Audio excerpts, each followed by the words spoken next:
for it.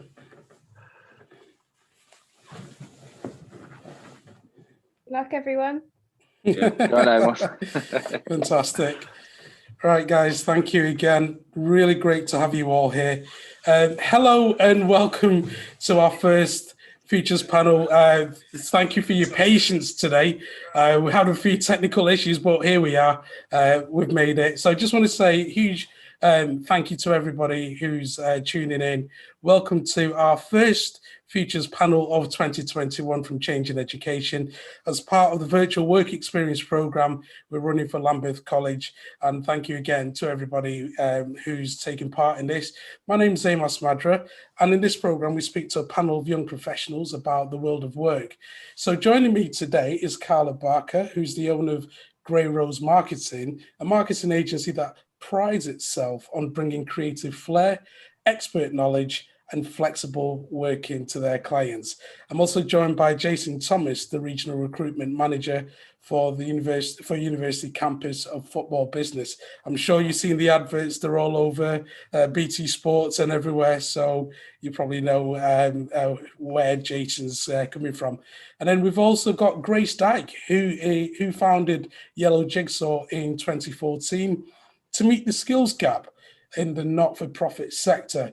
And also joining us here today is Roman Dibden, who's the Head of Strategic Development and Innovation here at Changing Education. So a very warm welcome to our panelists. Thank you very much to all of you joining us here today. And again, a warm welcome to our audiences as well. And by the way, if you do want to get your questions in, put them in the comments. We're keeping an eye on that. So any questions that you've got, we'll relay that to our panelists. So feel free, get your questions in and we'll get that to our panelists. So again, everybody, thank you for joining us here. Carla, can I start with you? How are you doing? Yeah, not bad, thank you. The snow Great. is gone, so yeah, it's not quite as cold when I go and walk the dog anymore, which is I am so grateful for. Yeah, a bit treacherous out there, hasn't it? But fortunately, it seems that the snow's gone for now. Jason, in your neck of the woods, have you had snow and how are you? Very well, thank you, Amos, and thanks for having me. And hello, everyone. Yeah, we've had snow. There's still snow outside in patches, but I think all the kids have run around and made the biggest snowmen, so not much going on at the moment. But all well in this neck of the woods, thank you. Grace, thank you for joining us here today. How are you? I'm very well, thank you. Hope everyone watching is well as well. I'm in Wigan.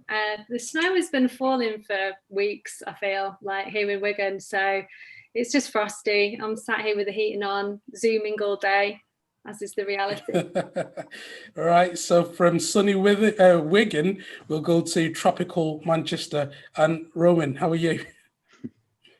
Hi guys, thanks for having me. It's great to be here.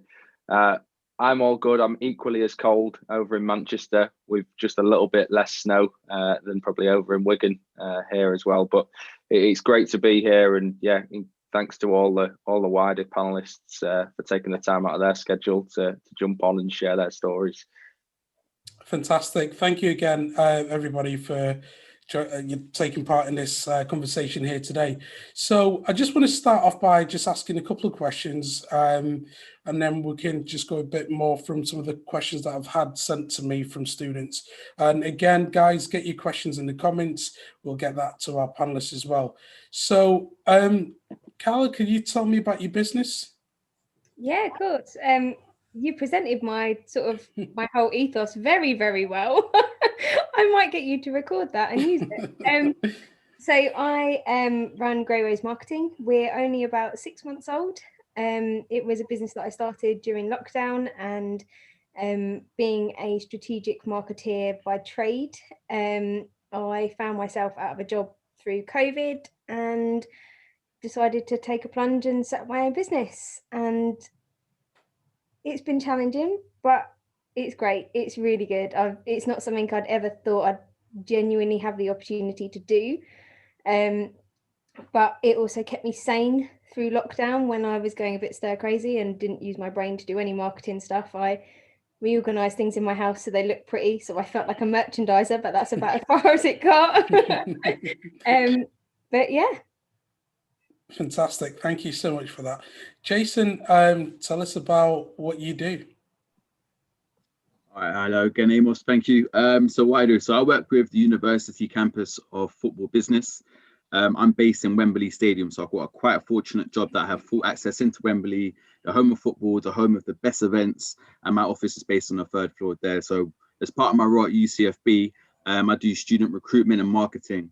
So I'm in charge of 9 counties, mainly the southern counties in the UK. I will go to schools, colleges, football clubs, rugby clubs, and sports institutions, and deliver presentations, workshops, and some short courses as well in regards to careers in sport, football, event management, and also pathways that young people can follow. So alongside that, I'm also a swim teacher. I also work at QPR to do fan engagement and sensational coaching, and I'm also a director of a business that I co-founded in 2019. So all good and busy. Yeah, that explains that QPR shirt in the background there. Okay, Grace, can you tell us about your role? Yeah, sure. So I co-founded Yellow Jigsaw 6-7 years ago now. And a little bit like Carla, I always wanted to run my own business, but I never thought I'd get the opportunity or the confidence to do it. I grew up watching Apprentice and thought, oh, I could do that. That must be the same as running a business. And I was lucky enough to meet my co-founder, Kirsty, who's got a very much let's just do it attitude, which complements my more risk-averse attitude quite well. So thanks to Kirsty, we set up Yellow Jigsaw, which is a social enterprise. And for those people who aren't sure what a social enterprise is, if you think of a spectrum and a charity is on one end, you know, and it exists purely to meet some sort of social aim, and then a business is on the other side and it exists to trade products and services. A social enterprise is sort of a hybrid of the both. So we're a business, we sell services, but we reinvest that profit, and all of our services have a social aim. And our aim is to try and address the lack of representation and diversity in the media. So we support charities to help tell and sell their stories in the news. We work with older folk across Greater Manchester for them to run their own news platform and challenge the mainstream media coverage of the old people with their frail, wrinkly hands on the walking stick and that stereotypical image of older people. And then on the other end of the age spectrum, we work with primary school children in disadvantaged areas, promoting opportunities for them to be news reporters of the future, given that about 80% of journalists in UK newsrooms are privately educated. You know, we've got to do our bit to show these kids in these disadvantaged areas that they too can make the news. Wow. Thank you for sharing that with us. Roman, what's your role? How to follow on from all of that, really, to be honest with you. I mean, in a nutshell, my role and sort of what we do as Change Education is working with schools and colleges up and down the UK. We've just started a piece of work in Australia as well.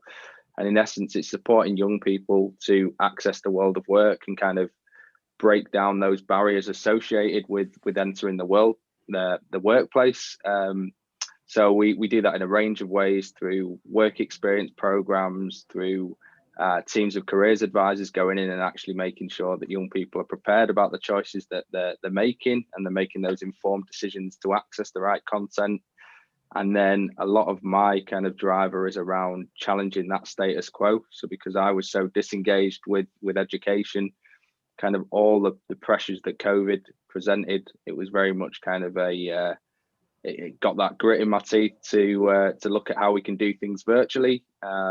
So, you know, we started to build virtual work experience programs. We started to launch something called sector spotlight sessions, which a couple of the panelists have been on those, and you know, super videos.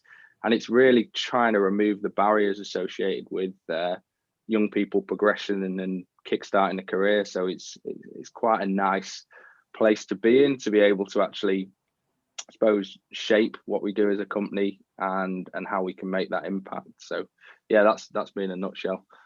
Yeah, and I think you've hit an important point. You know, now more than ever is really an important time to give young people the opportunity to do work experience. Personally for me, I remember being in school, doing work experience. That was a great opportunity to learn the world of work and just the skills that you pick up from it. I mean, some of the jobs you do, you might not end up doing. I worked in a bike shop, but the skills that it gave me, other than making good cups of teas, was customer service skills and also people skills and all the other things that come along with it. Roman, can I start with you? What was your experience of work experience when you were younger? To be perfectly honest, I didn't do it. Students don't listen to me if you are listening on this particular point, but I was really disengaged with education. So I actually left school at 14 and didn't really do much for sort of like a year or so. I always joke that there's only so much kind of Call of Duty and FIFA that you can play before it gets a little bit boring.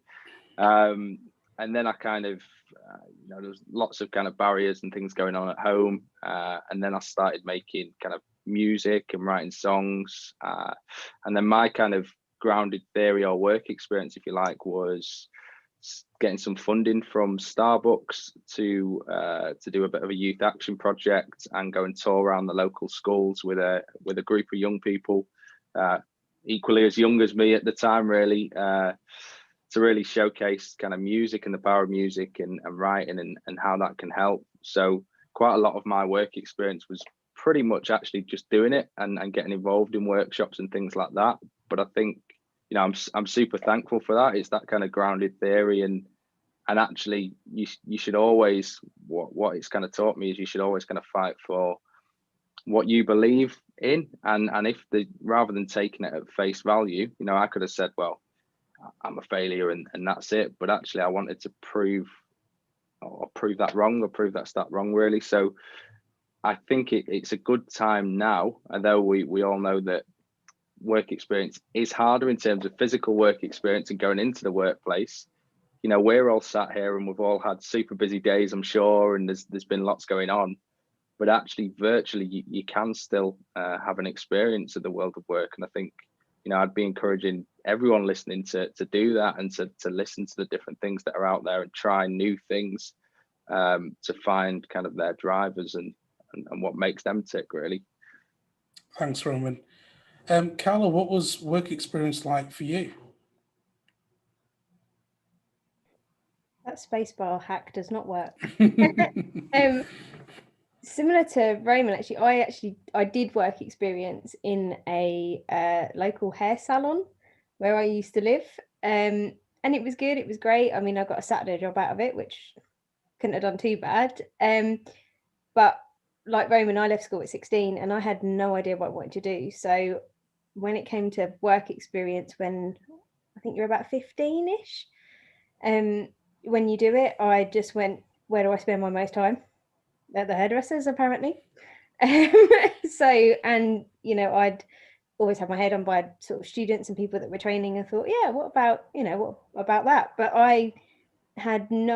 my work experience did not reflect really what I wanted to do, or I didn't strive to become a hairdresser or anything. But also I think sometimes at that age you don't know the careers and the roles and the things that are available to you. Like, I don't know about Grace and Justin, that did you know at 15 that you could even take the path that you did, or your the career that you have now? I had no idea. I didn't know what marketing was, and maybe if I did, I would have sort of done something a little bit more relevant to it. But instead I washed people's hair and made lots of cups of tea. Yeah, but the experience is all worth it, isn't it? I mean, it all builds up to something. Jason, did you get the chance to do work experience? Yeah, fortunately I did. So I have two kind of work experiences before I started working properly. The first one I did was more voluntary. So at the age of 12, I decided to do a paper round. Basically, I saw my friends delivering papers at like silly o'clock in the morning. And I looked at them, they're getting like, it was only £12 a week, working 6 days a week. I mean, you wouldn't do that now, would you? But when you're that young and you're getting £12, your mates ain't getting money, it's like, I'm going to go and do that. So that's what I did. I went to the shop. The guy was like, "Yep, here's 5 bags. You know, you come here at 4:30 in the morning. You're gonna unpack and go." And it was hard work. I'm not gonna lie. You're cycling in your uniform. You're going up and down staircases, getting your hand bitten by dogs. But it is brutal, but it was worth it, to be fair. And it taught me from a young age quite a discipline. You know, I'll probably get that from my mum. I think I spoke to you in my last presentation about my mum. She's like my hero. So like, she's always worked like 3 jobs, and I thought, if she's working 3 jobs, what's wrong with me getting up a bit early and delivering papers? So yeah, I've done that from the age of 12 to about the age of 14. When I was in year 10, I'd done that 2-week work experience that you get. So when I was 15, as Carla was saying, I'd done that work experience. I'd done it in QPR. It's mad, but I done it there. The reason why is because my dad worked there. So I knew from a young age that I learned by doing. I wasn't good at reading, didn't have to focus for it. I went to a really strict Catholic school, so probably wasn't understood that I didn't get certain things as either I got it or I got detention. So I was kind of just put into a little frame of mind that I've got to kind of fight my way out of this. And it wasn't like an impressive phase, it's kind of figuring out what is going on. And at a young age, I suppose it's quite hard to figure out what's going on, and you doubt yourself, all the negativity comes into it. I'm quite lucky that there was no social media really back then, so I wasn't really widely influenced. It was kind of a case of chatting to your teachers, your mum. But that 2-week work experience at QPR again kind of taught me that I love sport more than I thought I did. Wasn't really the best at playing it, but I realized working around a sporting environment such as a football stadium or a football club allows me to enjoy going to work, and loved it. And I was gutted that it ended after 2 weeks. So that spurred me on to go and do my apprenticeship in sport and to continue that pathway. Wow, no time is wasted at all, is it? It's all connected. Thank you for sharing that with us. Grace, what's your story? My story is very similar to Carla's. I've got to say, the placement was based purely on convenience and availability rather than being linked to any sort of aspirations. So I spent 2 weeks in a nursery, which is fine. It was a 5-minute walk from my house. That was the criteria, basically, which I think highlights why stuff like changing education is so important. Because I think looking back, schools let us down a little bit. You know, there was no education as to what jobs and careers were available. They took no sort of responsibility to raise our aspirations. And I didn't think that there was anything available, particularly growing up in a small market town. There really wasn't that much available anyway. So now with the likes of changing education, and now that you can access these work experience opportunities virtually, the world is your oyster. No matter where you are based in the country, you can try and sample anything. So I'm quite jealous of the students now who have a much better range of opportunities for work experience. Yeah, good point there. Thank you for sharing that. We've got a question here from Victoria on LinkedIn. She's asking, how long did it take for you to enter your specific industry, and your educational journey? What was that like? Sorry, Grace, can I come back to you on that one?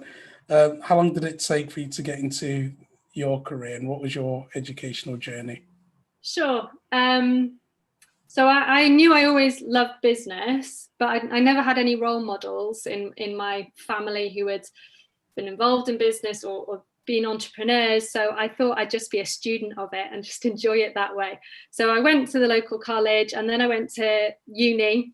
I had a bit of pressure from my parents not to go to uni, to be honest. I was the first one in my family to go, and there was a label of, oh, well, where's that going to get you? And the pressure of the debt, stuff like that. But for me, it was the best opportunity. Again, going from a market town to a large city, relatively large, Liverpool, and having that opportunity to study a subject that I loved and to meet people I never would have otherwise met.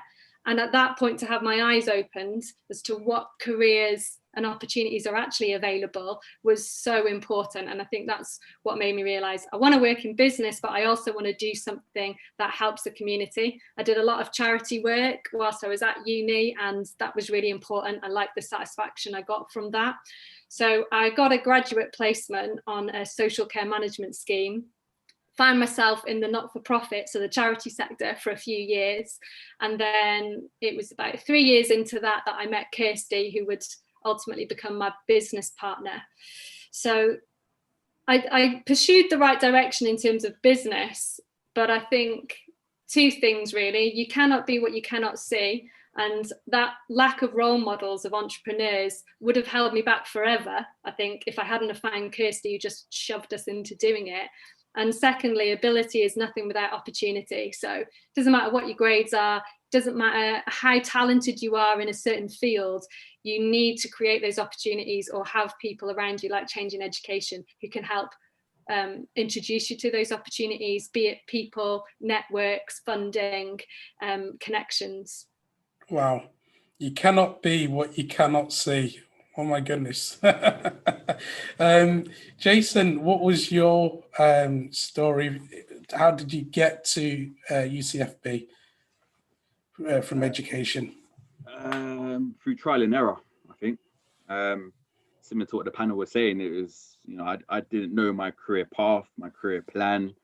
I was trying things out, didn't like it, did like it. It was squeezed out of me a little bit more who I was, what my traits were, and I just put the building blocks on from there. So I knew that from key stage 3 kind of decisions, I chose subjects that I enjoyed, which is, kind of makes sense, I wasn't a follower, so I chose like geography and PE.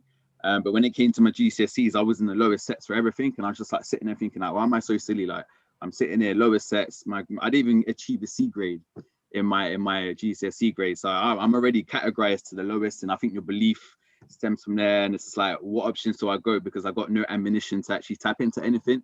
Luckily, I got into my sixth form. Well, made my own luck, but I got into the sixth form. But again, I'd done it for 3 months and just didn't like it. And I think I referred to earlier that I really knew then, and I knew a bit before, but it confirmed to me that although I got into the sixth form, I'm reading stuff that I can't engage, I can't digest. I've done a GMVQ in leisure and tourism. There was like one element out of 6 kind of topics that were involved in sport, and that's the only bit that I liked. So I just kind of took that learning curve that out of 6 elements, I love sport. Even though the course weren't for me and I didn't like learn by doing like reading. What do I do? So I just left my sixth form. I was going to engage with something I wasn't enjoying, but I left with a plan. So I left to go to work for about 9 months in the city. So I worked in Fleet Street when I left my sixth form as a tailorist assistant near the Crown Courts and stuff. And then when September came around, when I was 17, I went to Richmond College in Twickenham, and I'd done an apprenticeship in sport. And to be fair, that's what made me. But it was the trials and tribulations of being in lower sets, not understanding, when your back's against the wall, it kind of brings out a bit of a fight, and, you got to kind of map out what's going on. But by trying and, using my experiences, I realized that there was an element that I enjoyed, and I pursued it because it's a passion. And when you pursue that passion, you find it out, then, you're always going to be a winner. If you work in that way as well, you're going to earn money and have a great day, and you always will progress because your mind's always thinking outside the box, and you look forward to the next day, and you look forward to working. And that's what I believe people should do. So yeah, that's what made me do my apprenticeship. I've done level 2, level 3. Level 3 was basically where you're like a supervisor apprentice. I've done that in gyms, health clubs. Luckily, I worked for Virgin Active and Home Space at the time, and they invested about £7,000 worth of courses in me, from swim teaching to duty management, full plant maintenance courses, personal training courses.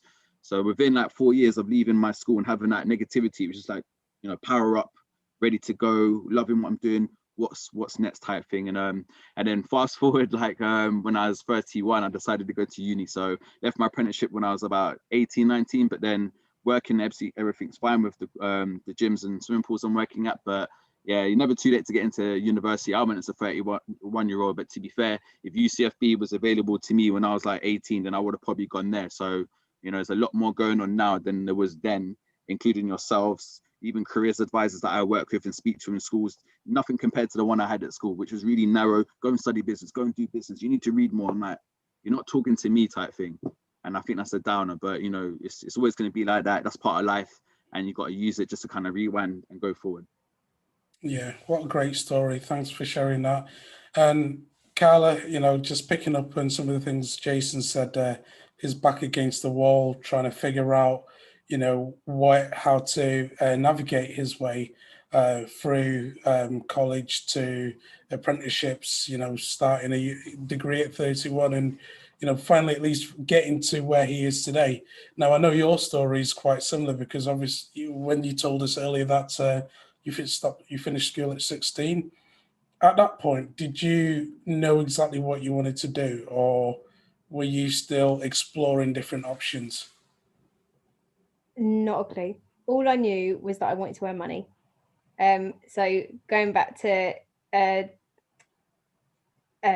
the point that JT made is that, you know, at 12 years old, he was like, I'm making 12 quid a week. Do you know what? That's all I was interested in. I'd come from a family where no one had gone to university before. My parents were always really keen. My mum and dad, their attitudes are very different. My dad's like, do what you want. It's your life, you know, your body. You want to get a tattoo down your face, you go ahead. My mum's like, oh my goodness, don't do that. So, you know, I had sort of two sides to it, and they weren't in a position where they could afford to send me to uni. But fortunate for them, I had no aspirations to go to uni whatsoever. It was not me. A little bit like Roman said earlier, I hated school. I went to a very strict Catholic school. If you didn't learn, you didn't fit in, you were told off or ballsed for everything that you did.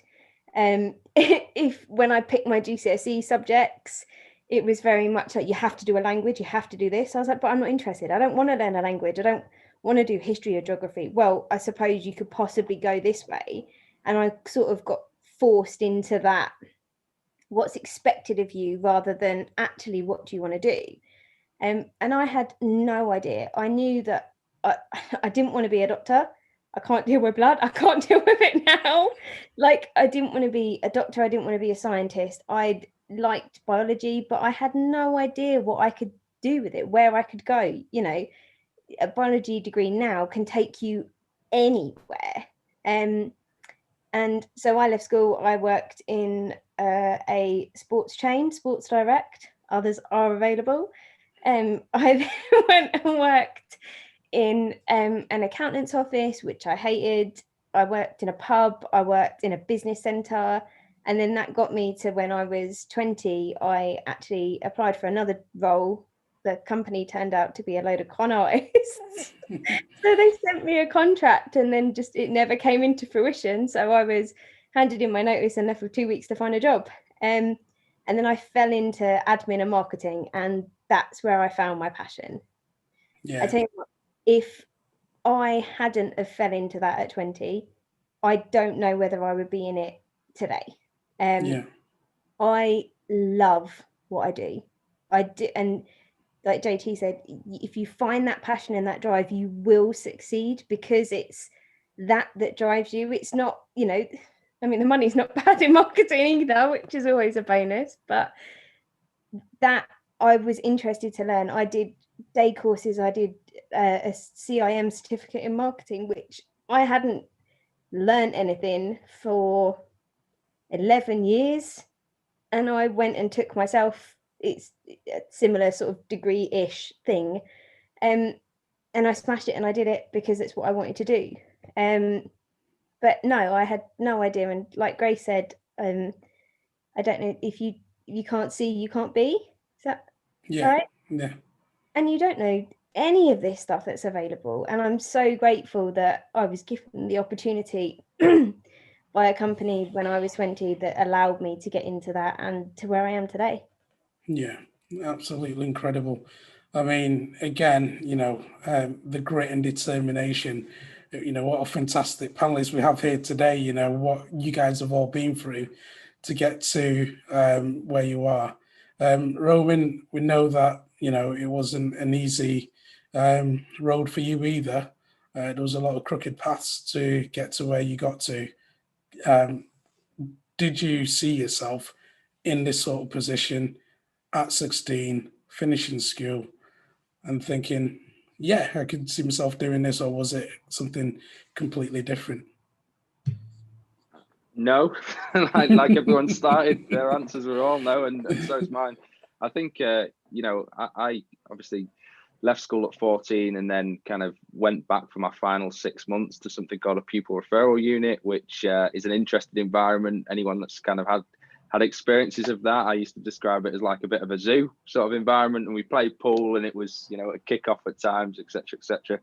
But I had, and she knows this because I went and saw her, but I had a careers advisor within the PRU, and on a Monday morning, I had a double arts lesson, which was like 2 hours of art. And you'd think, being interested in music, I'd really like my art lesson, but I hated it. So all the other kids didn't want to go and see this careers advisor, But I made sure that on a Monday I would be so interested in my career. That's it. I'm really interested. What's out there? Show me it all. Show me it all. And she'd get the brew on, and I'd drink tea and eat biscuits and be really revved up about my future choices. But it's great. I was avoiding that. But it was actually after I'd left the Peru, obviously losing my mum as well quite soon afterwards. So I was kind of in a bit of a rut, sort of at 16. And then she messaged me out the blue saying, like, I know you might want to delete this, but I've seen this apprenticeship and I think it'll be for you based on you enjoy working with people. And actually quite a lot of what I was doing with youth work was working with people. So I did an apprenticeship in housing on a development team, and I did that for 6 months, and we got to start up projects and impact communities and things like that. Then I became like an apprentice ambassador, and then that kind of snowballed because I was speaking about apprenticeships. I went and worked for an apprentice provider, and I managed a team at the apprentice provider, and then kind of along the way was really lucky to get awards and things like that. And it was quite nice kind of being that underdog and actually no, they've not ripped me off, I can still challenge it, sort of thing. And then to where I am now, it's just nice to be in a position to actually have an idea and it be executed, and kind of have that support network around me of people that equally care and equally want to make a difference, to actually kind of group together and make it happen. I think one of Grace's earlier points was around kind of the impact that Kirsty's had on her in terms of kind of forcing her to do it. I'm very much we've got to do it, we've got to change the world, but ultimately you need that kind of other type of person to think pragmatically about making it happen and putting the wheels in motion. So it wasn't what I thought I'd be doing, but actually now I'm here, it makes complete sense, because it probably turns out that my driver was actually, I didn't get on at school because I didn't agree with the way it was set up and the way that my teachers treated me. And I was quite bold and spoke out. And I don't think at that point in time, the teachers knew how to harness me. But when you go into the workplace with that, it works well, because it's like, all right, you want to be big and bold, you make it happen. And if it doesn't, then it's on you, sort of thing. So you've got that lot of autonomy, really. So yeah. Again, all of you, just individually, your stories are incredible, what you've all had to go through to get to where you are. And I think sometimes that's the most difficult message to give to a young person. It's not going to be a straight path, but if you're determined and you're willing to put the work in, like all of you have had to roll your sleeves up and go through it, it is worth it in the end. And it's not the end yet, of course, but at least it's you're in a better position, and what you've had to go through, incredible from all of you. We've got a question here on our live YouTube, and it's from Amir. And what I'll do is, in fact, if we can, I'll come to each of you, and if you can just leave a finishing statement for us. But Carla, this is for you, and if you could put a finishing statement with it as well. Amir's asking, what made you start your business during COVID? And also, what would you like to leave Amir with and our audience who are watching? A bit of curiosity, boredom, that moment when you keep getting rejected and you start to doubt your ability. I spent 10 years building my career in marketing and got to a reasonably good level, and then you apply for all of these jobs and you're constantly getting, sorry, you're not the right person, sorry, we've gone with someone else, sorry, we're not interested, sorry, we don't even want to have a chat with you, or in some cases you don't even get an email back. So I've always been a weeny bit impulsive sometimes, so I just thought, why not? I mean, maybe stupidity was a bit of a part of it, but the one saving grace that I had is that I was furloughed by a previous employer. And so we were in a position where we weren't going to lose our house. And the monetary investment that I was making to do it was minimal. So I wasn't sort of just I don't know if Grace can add to this, sort of starting up her own business, but you're, you know, to go, okay, I'm getting paid this much a year, and do you know what, I'm just going to give that up and take a punt. That is petrifying to me. So I suppose being able to have the opportunity where with the furlough scheme I didn't have to worry about that, and like, you know, the monetary thing and losing our house and stuff like that. So yeah, that's really why I set it up during COVID. And I was so bored. I wanted to use my brain. I had decorated the house, I'd cleared out my wardrobe, I had cleaned every room in the house 15 times, and I was so bored. I wanted to use my skills again, so that's what I did. And I suppose my closing statement to people, it's in two parts, but I promise it'll be quick, is don't worry if you don't know what you want to do, because the chances are you won't for a while. But, you know, on the flip side, if you do know what you want to do, go with it and run with it. Try everything you can. Speak to as many people as you can. You know, find out about what people do. Join things like this. I'm sure the Change in Education group have spoke to so many different people in different careers. And if you like the sound of something, just speak to someone about it. I'm sure that I can speak for all of us that if any of these students contacted us and said, do you know what, can I just chew your ear for 20 minutes, half an hour, or an hour, or whatever, I'm sure we'd all be like, yeah, that's no problem. Just, you know, to hear about stuff.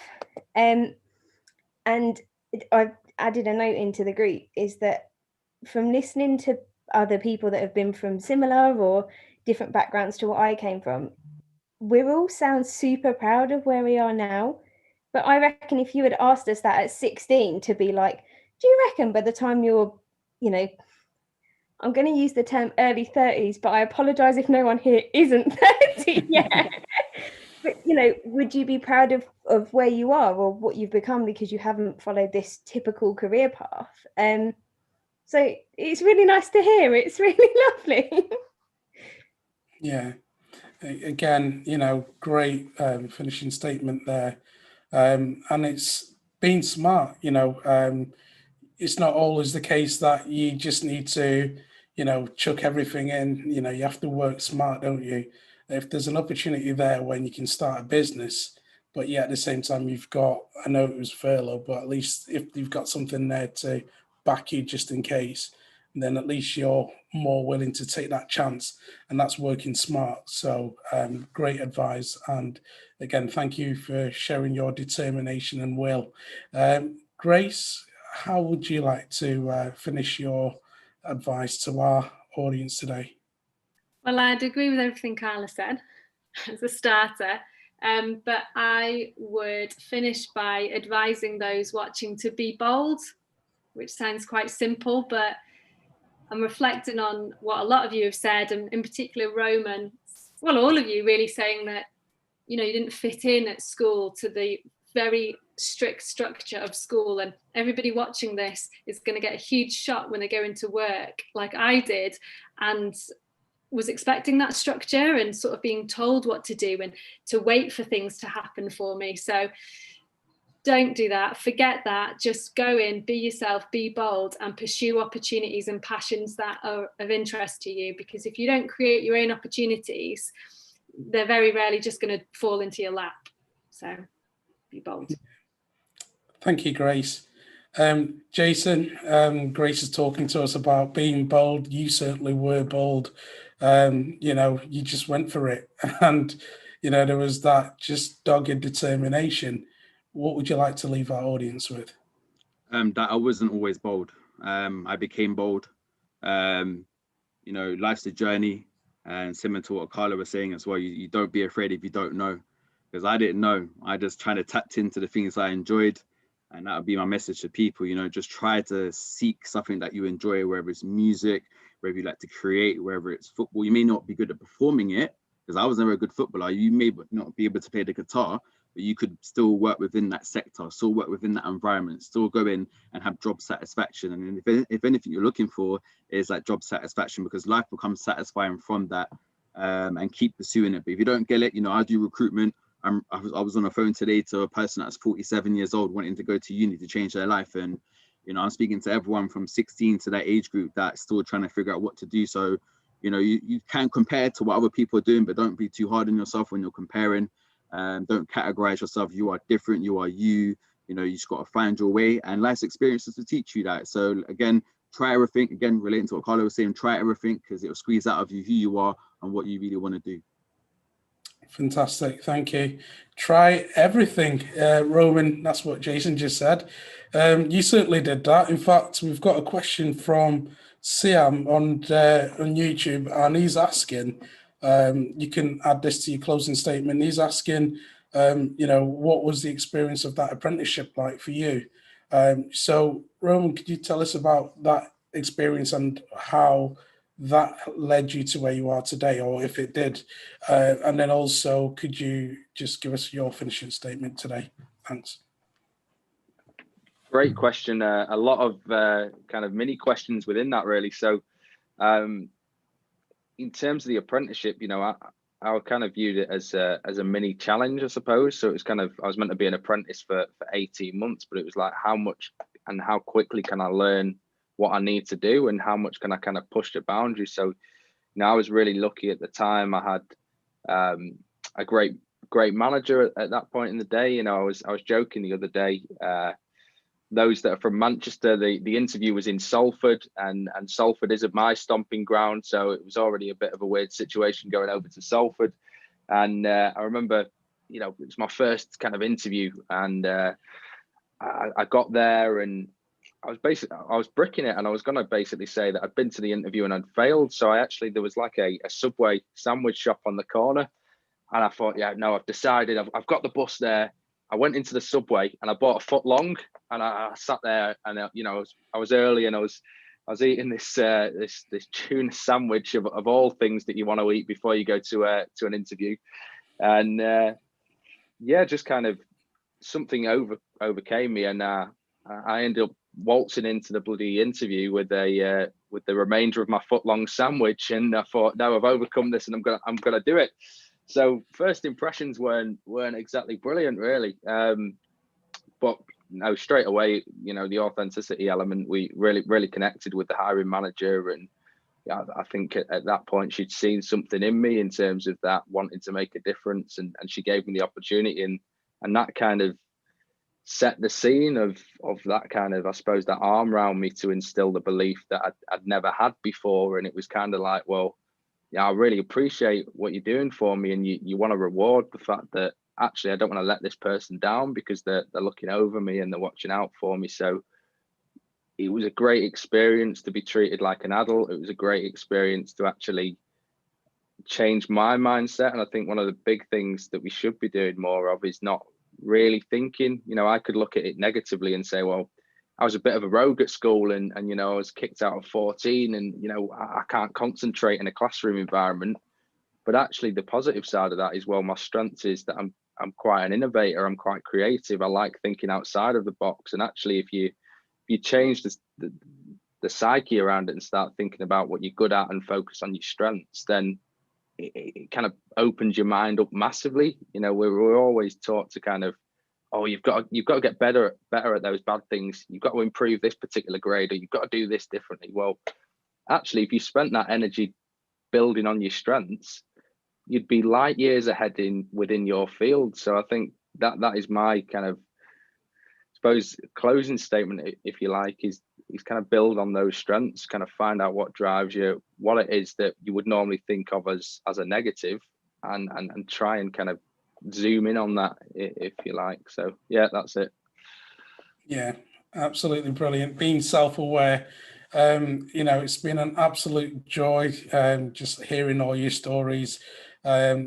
All great stories again. You know, all of you very self-aware of who you are and the things that you've gone through to get to where you've got to here today. And for our audience as well, this is a great opportunity for you guys to pick up on some of these things that were said and watch it again, because sometimes you listen to something, you might pick it up, but then when you listen again, you pick something else up that you hadn't heard the first time. So I would definitely recommend that you watch this at least 2 or 3 times, just to pick up so much of the wisdom that has been shared here today. Thank you to our panel again. It's been an absolute joy having every one of you here today. And I just want to say thank you again for that. And to our audience, just to finish off, don't forget you can go onto our LinkedIn page. You can connect with what we're doing there, and also the hashtag that we're using, which is Inspire Future Leaders. Would love to know what your thoughts are. Thanks again to everybody, and take care. Bye-bye.